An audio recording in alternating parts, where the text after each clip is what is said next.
Hello hi नमस्कार welcome करुच्ची समस्त को मो यूट्यूब चैनल कुकीज को आज आपण मान सहित गोटे न्यू रेसिपी सेयार करने को जाऊँगी जार नाम आज सोले मटर सोले मटर प्रस्तुति करने मुझे 250 ग्राम मटर चना नहीं जहाँ कि मु 2-4 घंटा आगु पानी भिजेकी रखी भलसे भिजी जाइए और 3टी आलू को भलसे चोपा छड़ेकी ताको क्लीन करके 3टी आलू नहीं। वर्तमान आम यही छोले मटर एवं आलू को गोटे प्रेसर कुकर रे अल्प पानी एवं अल्प लुण पकईकी 3टी हुइसिल आसला पर्यंत भलसे कुक करवा। जदि 3टी हुइसिल आपण आलू एवं मटर चना भलसे सिझी न थाए ताले आपण आउ गोटे हुइसिल कि 2टी हुइसिल आनीपारे। प्रेसर कुकर चना एवं मटर सिझा भितर चलतु आम देखा तरकारी कौन कौन सब मसला दरकार।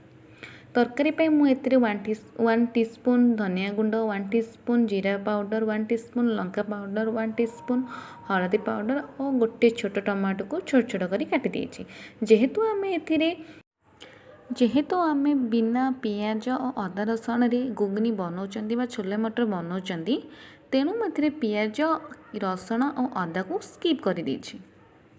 आपण मैंने देखिपे आमर चना एवं आलू भलसे सिझी सारी चना तार ऊपर लेयर रु अलग हो सारी और मो सिझा होता आलू को छोट छोट कर काटी देछि जहाँद्वारा आमको तरकारी कर इजी हम। कड़ईटी गरम हो सारा पर से 1 टीस्पून जीरा ऐड करिछि। जीराटी भल भाव फुटीगला आपण मैंने देखिपे जीराटी फुटी फुटी आसला। जीराटी भलसे फुटीगले से चाहिए रिफाइन तेल ऐड करेंगे कि सोरष तेल ऐड करेंगे।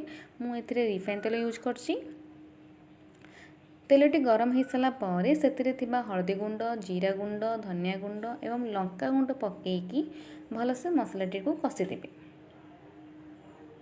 मसलाटी कषि आसले से मसलाटी कषि आसले छोट छोट कर कटा होता टमाटर को ऐड करेंगे।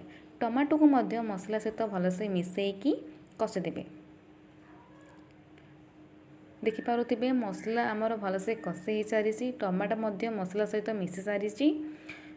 वर्तमान आम ए सिझा होता छोट छोट आलू को ऐड करवा और मसला सहित मिसेकी भलसे आपको पुणी थे कषिदेवा। आलू मध्य ऑलमोस्ट आमर कषि हो सारी मसला सहित मिसी सारी। आम सिझा होता चना को पकईकी भलसे कषिदेवा।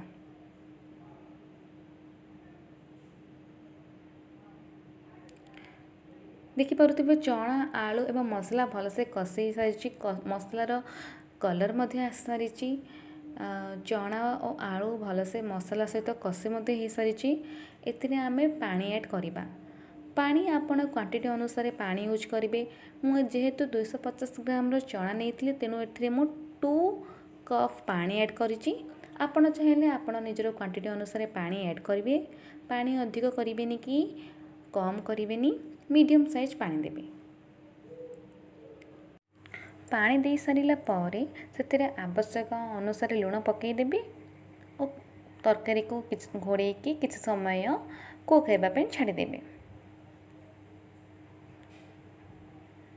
वर्तमान देखिपे आमर तरकारी ऑलमोस्ट हो सारी। ग्रेवी अधिक मोटा नुह कि अधिक पतला नुह मीडियम साइज ग्रेवी आसी। ए गरम मसला पकईकी 2 मिनट कुक होगापी छाड़देवा। वर्तमान आमर गरम गरम गुगनी रेडी। आपड़ देखिपे कलर केते सुंदर आछि। तरकारी रेडी हो सारी। जदि आपको ये वीडियो भल लगे तो लाइक शेयर सब्सक्राइब करने को जमा भी भूलें और पाखे बेल आइकन को प्रेस करदे। धन्यवाद।